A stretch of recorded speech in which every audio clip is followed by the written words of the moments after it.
Okay, let's search for it. Janvi, you look under that table. I'll check behind the door. Okay, Mom.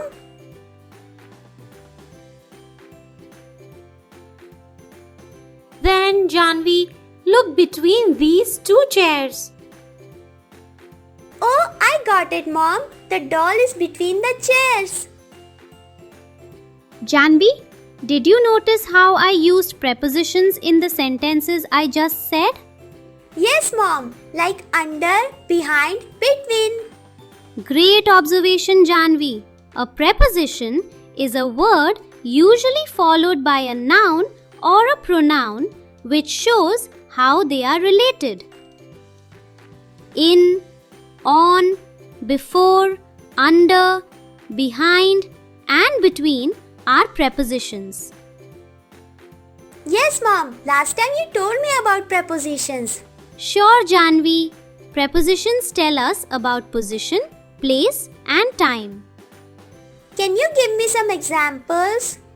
For example, I go to bed at 10 p.m. Ruhi lives at Green Valley Apartments. I waited for him until 5 p.m.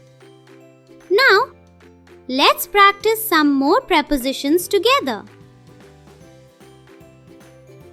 The fruit basket is on the table. The cat is under the table. My birthday party is in a week. We visit our grandparents on Sundays. I wake up at 7 a.m. Some prepositions also show us movement. For example, the cat climbed down from the tree. She stood in front of the class to give her presentation. The squirrel leaped over the fence.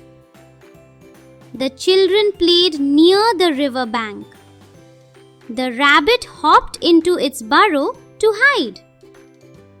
He made his way from the house into the garden. The car drove past the old church.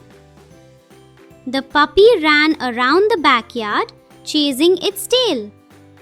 Thanks, Mom. You're welcome.